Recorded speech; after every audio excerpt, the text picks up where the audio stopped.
नमस्कार, बहुत बहुत स्वागत है आपका। मैं हूं आपके साथ सपना दीपक मदेशिया। बुलेटिन का आगाज करेंगे बीजेपी के जिला अध्यक्ष सुमित शरण की अध्यक्षता में रानीडीह पंचायत के श्यामपुर मोड़ में विकसित भारत ग्राम राज्य अभियान वीबी राम जी विषय पर महत्वपूर्ण सम्मेलन का आयोजन। मुख्य अतिथि झारखंड नेता प्रतिपक्ष और पूर्व मुख्यमंत्री बाबूलाल मरांडी का कार्यकर्ताओं ने गर्मजोशी से स्वागत किया। वहीं बाबूलाल मरांडी ने कहा कि केंद्र सरकार ने मनरेगा का नाम वीबी राम जी कर गरीबों को लाभ पहुंचाया है, जिससे कि विपक्ष में खलबली मची हुई है। उन्होंने स्पष्ट किया है कि गांधी जी भी रामराज्य चाहते थे। योजना से काम 100 से बढ़ाकर 125 दिन का होगा। काम न मिलने पर भत्ता देगा, पैसा सीधे मजदूरों के खाते में जाएगा, जिससे कि अधिकारियों की कटौती रुकेगी।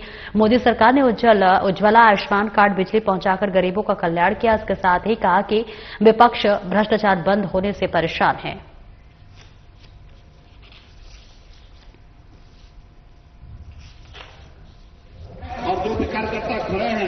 राज्य सरकार का काम है। अगर 125 दिन अगर जिसको काम मिला और 15 दिनों में पैसा नहीं मिलेगा तो या काम नहीं मिला, काम के लिए कोई दरखास्त करेंगे तो 15 दिनों के अंदर में सरकार को उनके भत्ता उसके बदले में देना पड़ेगा। तो आज इसलिए कांग्रेस पार्टी को समस्या हो रही है, इसलिए उनको परेशानी हो रही है।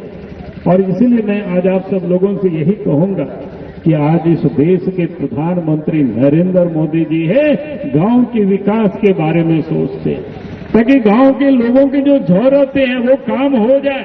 और इसलिए आपने देखा देश के प्रधानमंत्री नरेंद्र मोदी जी ने किस प्रकार से चिंतित गांव तक सड़क हो, घरों तक को बिजली मिले। पहले कहां हम सब लोगों ने बिजली देखा था, उसकी कहां नसीब थी, कोई चिंता सोचते भी नहीं थे। पता नहीं कभी बिजली हम लोग देख पाएंगे कि नहीं देख पाएंगे, लेकिन इतने ही समय में इस देश के प्रधानमंत्री नरेंद्र मोदी जी ने ये कर दिखाया।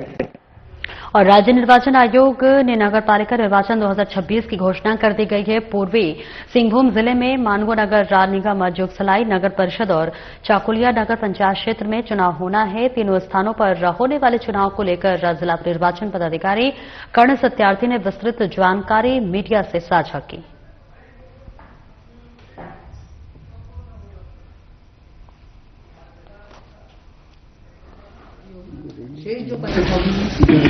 आज की इस प्रेस वार्ता में इलेक्ट्रॉनिक एवं ट्रेडिशनल मीडिया से आए सभी पत्रकार बंधुओं का स्वागत है। जैसा कि आप सभी को विदित है कि झारखंड में नगर पालिका आम निर्वाचन 2026 की घोषणा हो चुकी है, तो उससे संबंधित जो मुख्य जानकारी है वो मैं आपके साथ शेयर करना चाहूँगा। राज्य निर्वाचन आयोग के द्वारा जो प्रेस नोट 187 दिनांक 27/1/2026 जारी किया गया है, उसके अनुरूप 09 मानगो नगर निगम वर्ग ख, 20 जुगसलाई नगर परिषद वो भी वर्ग ख में आता है, तथा 19 चाकुलिया नगर पंचायत। इन तीनों क्षेत्रों में पूर्वी सिंहभूम जिले में नगर पालिका आम निर्वाचन संपन्न कराया जाएगा। जो मुख्य तिथियां हैं, जो कार्यक्रम है वो इस प्रकार से है। प्रपत्र 5 में निर्वाचन की सूचना जो है वो कल यानी 28/1/2026 को सुबह 11 बजे निर्गत की जाएगी। नाम निर्देशन के लिए जो तिथियां निर्धारित हैं वो 19/1/2026 से लेकर 4/2/2026 नाम निर्देशन की जो स्क्रूटनी है, नाम निर्देशन पत्र जो प्राप्त होंगे उनकी जो समीक्षा होगी, स्क्रूटनी होगी, वो 5 फरवरी 2026 के लिए निर्धारित है। और स्क्रूटनी के पश्चात जो व्यक्ति योग्य पाए जाएंगे, अर्हता रखते होंगे, उनमें जो व्यक्ति नाम वापस लेना चाहेंगे वो 6 फरवरी 2026 को शाम 3 बजे से पहले नाम वापस ले सकते हैं। निर्वाचन के जो प्रतीक चिन्ह है वो उनकी आवंटन जो है वो 7 फरवरी 2026 को कर दी जाएगी। यदि एक से अधिक अभ्यर्थी किसी एक पद पर निर्वाचन करने की इच्छा रखते हैं तो उस स्थिति में मतदान होगा। मतदान की तिथि 23 फरवरी 2026 होगी। जहां पर जिन जिन पदों के लिए मतदान होगा वहां पे मतगणना की जो तिथि है वो 27 फरवरी 2026 होगी। और आगे बढ़ेंगे। राज्य निर्वाचन आयोग द्वारा नगरपालिका निर्वाचन 2026 की औपचारिक घोषणा किए जाने के साथ ही जिले के 4 नगर निगम क्षेत्र और फुसरो नगर परिषद क्षेत्र में आदर्श आचार संहिता तत्काल प्रभाव से लागू हो गई है। यह जानकारी समाहरणालय सभागार में आयोजित संवाददाता सम्मेलन में जिला निर्वाचन पदाधिकारी सह उपायुक्त अजयनाथ झा ने दी। मौके पर पुलिस अधीक्षक हरविंद्र सिंह, उप विकास आयुक्त शताब्दी मजुमदार शहीद और अधिकारी मौजूद रहे। डीसी अजयनाथ झा ने बताया कि महापौर अध्यक्ष सहित वार्ड सदस्य पद को लेकर प्रत्याशियों के लिए नाम निर्देशन की प्रक्रिया 29 जनवरी से प्रारंभ होगी, जो 4 फरवरी चलेगी। नाम निर्देशन पत्रों की जांच 5 फरवरी, नाम वापसी 6 फरवरी और चुनाव चिन्हों का आवंटन 7 फरवरी को किया जाएगा।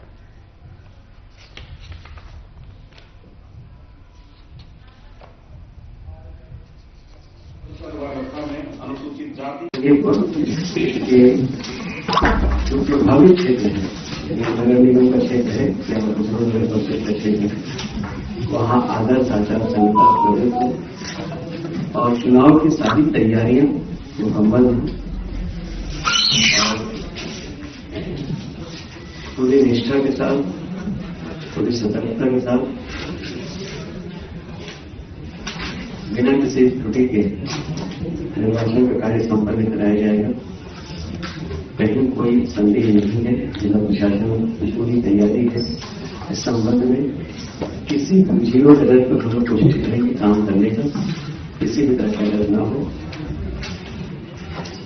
इस क्षेत्र में कल 11 बजे अधिसूचना निर्गत हो जाएगी और कल 11 बजे निर्गत होने के बाद से चुनाव की प्रक्रिया प्रारंभ हो जाएगी। आदर्श आचार संहिता को लेकर कोई कंफ्यूजन नहीं होना चाहिए। आदर्श आचार संहिता आज से ही प्रवृत्त है। आदर्श आचार संहिता वही प्रवृत्त है जहां चुनाव हो रहे हैं। इंटरेस्टेड होता है और कंपटीशन ज्यादा होता है तो चुनौती खुद ब खुद बढ़ जाती है। आप जानते हैं कि इस बार नंबर ऑफ जो प्रत्याशी रहेंगे वो काफी ज्यादा रहने की एक उम्मीद है, एक संभावना जो सबके जहन में है। तो उसके एंटिसिपेशन में हमें भी लगता है कि definitely law and order point of view से थोड़ा सेंसिटिव रहेगा ये वाला चुनाव।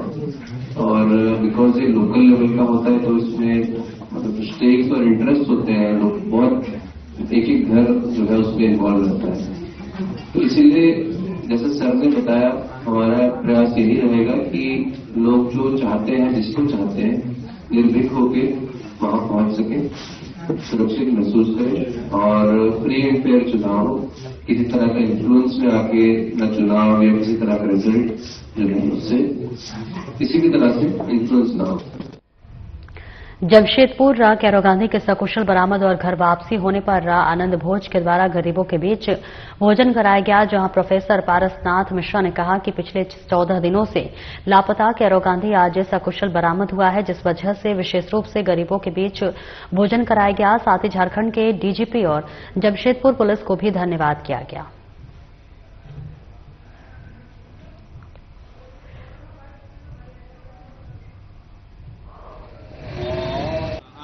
का मुख्य उद्देश्य है समाज में खुशियां बांटना और आनंद भोज का आज ये 536वां आयोजन है, जिसमें सैकड़ों गरीब और बेघर लोगों को हम लोग भोजन कराते हैं हर मंगलवार आज भी।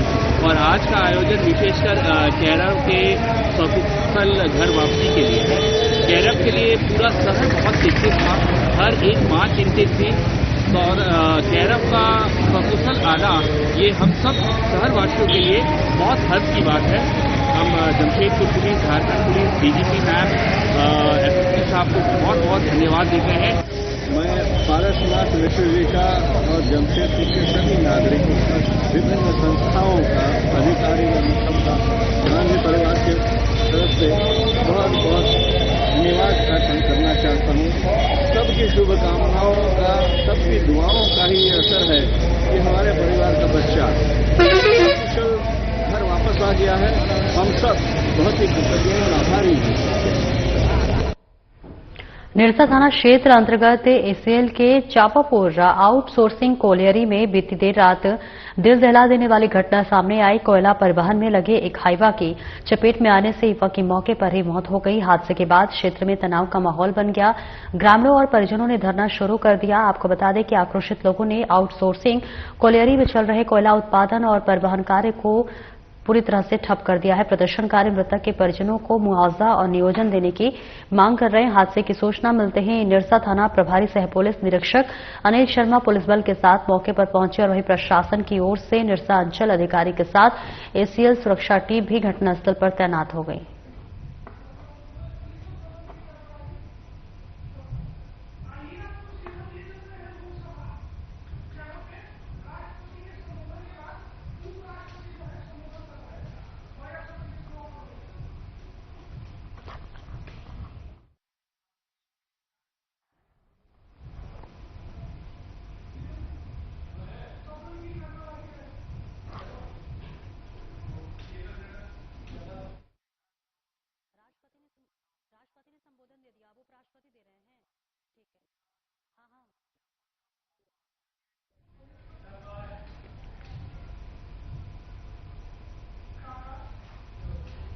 और चलिए अब सीधे लिए चलते हैं आपको लोकसभा, जहां पर राष्ट्रपति ने अपना संबोधन दिया और उसके बाद अब सीधी तस्वीर आपको दिखा रहे हैं जहां पर उपराष्ट्रपति संबोधन दे रहे हैं।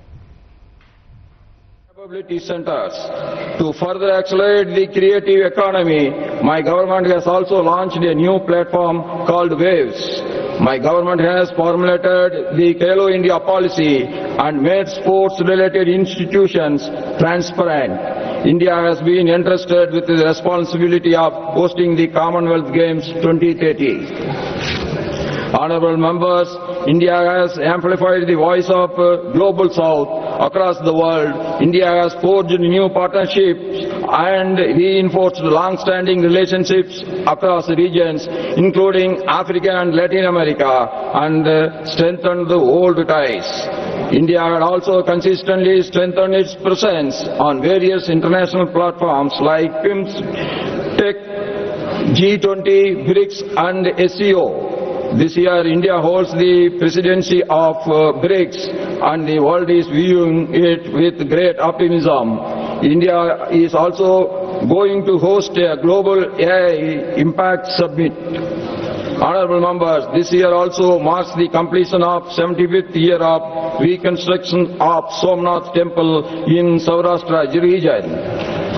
The 1,000-year journey following the attacks on the Somnath Temple stands as a symbol of India's religious devotion, Sanatan culture and eternal faith. 1,000 years of establishment of Gangaikonda Cholapuram by Rajendra Chola were celebrated. Through the Gyan Bharatam mission, digitization of the ancient manuscripts has begun across the country. I am happy to announce that my government has enhanced the pride of tribal community by translating the constitution in Sandali language. Honourable members, last year UNESCO has included our Diwali festival in its list of intangible cultural heritage of humanity. Amid differing opinions and diverse viewpoints, there is one universal truth that nothing is bigger than the nation. Revered Mahatma Gandhi ji, Nehru ji, Baba Saheb Sardar Patel ji, Jayaprakash Narayan ji, Logia ji, Pandit Dinadayal Upadhyaya ji and Atal ji have all shared the belief that the difference of opinion on issues are natural in democracy, but there are certain subjects which are beyond all differences. The resolve of Viksit Bharat, the security of India, Atmanirbhar, the campaigning of Swadeshi, efforts towards national unity, Swachhata, and in all such matters related to the nation, this House must stand united. This too is the spirit of our Constitution. Therefore, today I appeal to all of you, let every member of Parliament take a unified stand on issues of national interest, participate in the discussion as a part of national progress and infuse new energy into India's journey forward. I am confident that the Parliament, the government and the citizens, all three together, will fulfill the resolve of Viksit Bharat. The citizens of India will move forward by placing national interest above all and by upholding constitutional values. All citizens will discharge their duties in the interest of the nation and for the welfare of the nation. With this confidence, I extended my best wishes to this House for a successful and meaningful session ahead. Thank you. Jai Hind, Jai Bharat. நீதி வலுவா செங்கோலின் கொற்றம் வாழ்க. நன்றி, நமஸ்கார்.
तो सीधी तस्वीरें आपको दिखा रहे थे लोकसभा से, जहां सदन की कार्रवाई चल रही थी। उप मुख्यमंत्री का संबोधन भी आपने सुना। और चलिए आगे बढ़ते हैं। दाऊस दौरे से लौटे मुख्यमंत्री हेमंत सोरेन बिरसा मुंडा एयरपोर्ट पहुंचे। साथ में विधायक कल्पना सोरेन और राधिकारी सहित झारखंड चेंबर ऑफ कॉमर्स के प्रतिनिधिमंडल भी लौट आए।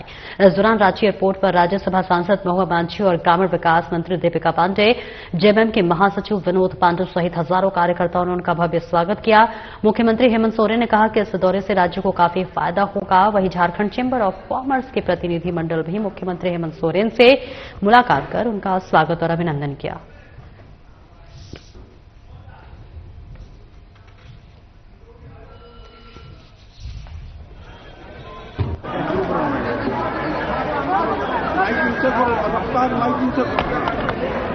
davos के उस वैश्विक मंच का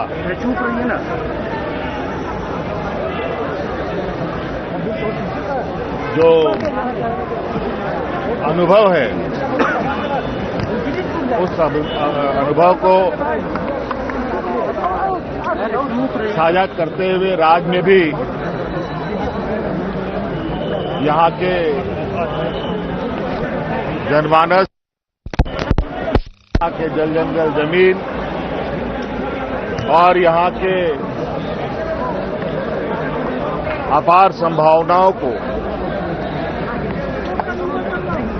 एक नया आयाम देने का एक मजबूत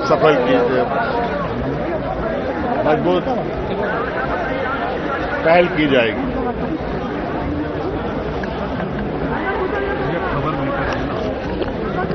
हमारी आने वाली पीढ़ी के लिए बेहतर रास्ते निकले, उनके लिए एक बेहतर दिशा हम लोग तय कर पाए। इस विषय में भी शिक्षा के क्षेत्र में नए आयाम जोड़ने का हम लोगों ने प्रयास किया है, जो कहीं न कहीं हमारे इस राज्य के युवा पीढ़ी को मजबूती प्रदान करेगी।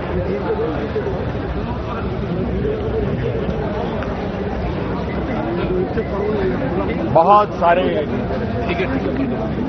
संभावनाएं हैं, सभी संभावनाओं को बेहतर तरीके से आकलन करते हुए आप लोग के समक्ष चीजों को रखा जाएगा। धन्यवाद। विदेश दौरे पे सिर्फ और सिर्फ इसलिए गए थे कि झारखंड में इंटरनेशनल कंपनियों को यहाँ लाकर यहाँ उनसे उत्पादन कराकर उनको यहाँ के जितने भी लोग हैं, जितने भी यहाँ के आदिवासी मूलवासी, यहाँ की जनता को रोजगार मुहैया करा सके। तो ये सारे कार्य को हेमंत सोरेन जी वहाँ से पूर्ण रूप से बात करके आ रहे हैं। आज अभी झारखंड मुक्ति मोर्चा के जितने भी परिवार के लोग हैं और जितने भी झारखंड की यहाँ की जनता है, उनके द्वारा माननीय हेमंत सोरेन जी का भव्य स्वागत बिरसा मुंडा एयरपोर्ट रांची में किया जा रहा है। और उससे ज्यादा खुशी की बात है कि अब हमारे झारखंड में निवेशों की लाइन लग जाएगी, क्योंकि विदेशों से जितने भी व्यापारी वर्ग के लोग हैं वो अब झारखंड में आकर अपना निवेश करेंगे और यहाँ के लोगों को रोजगार से अवगत कराएंगे। वो भी विदेश दौरे पर गए, लेकिन सिर्फ घूम के और ऐश मौज करके लौटे। लेकिन माननीय हेमंत सोरेन जी रोजाना उनका कार्यक्रम रहा और आज भी वो कार्यक्रम करके ही निकले हैं वहां से। और हमें उम्मीद ही नहीं, पूरा विश्वास है कि माननीय मुख्यमंत्री जब यहां आएंगे तो झारखंड के लोगों के लिए एक सौगात लेकर आएंगे। माननीय मुख्यमंत्री जी अपने पूरी टीम के साथ दावोस की यात्रा पर थे, इंग्लैंड की यात्रा पर थे और उनके साथ झारखंड चेंबर ऑफ कॉमर्स के भी सभी पदाधिकारी उस यात्रा में शामिल थे। पहली बार किसी सरकार ने चेंबर को इतना महत्व दिया और उनके भी सुझाव लेने के काम किए। वर्ल्ड इकोनॉमिक फोरम अपने आप में एक बहुत बड़ा मंच है, जहां पर सभी स्टेट के लोग जाते हैं, सभी देश के लोग आते हैं और अपनी बात रखते हैं। जो उद्योगपति हैं, जो निवेशक हैं, उनके सामने राज्य की जो स्थिति है, परिस्थिति है, उसको रखते हैं और उस हिसाब से वहां पर निवेशक प्रभावित होकर के उस राज्य में निवेश करते हैं। तो झारखंड में जो निवेश हो रहा है, जो एमओयू हुआ है, निश्चित रूप से इस राज्य के विकास के लिए मील का पत्थर साबित होगा। और आने वाले दिनों में जिस तरह का उत्साह आज आप यहां पर देख रहे हैं माननीय मुख्यमंत्री के और उनकी टीम के आने के बाद, ये उत्साह आपको लगातार दिखेगा। और सिर्फ पार्टी ही नहीं, राज्य की जनता भी इस दौरे से उत्साहित है और यहां निवेश को लेकर के बहुत ही सकारात्मक सोच राज्य की जनता की है। फिलहाल इस बुलेटिन में इतना ही। नमस्कार।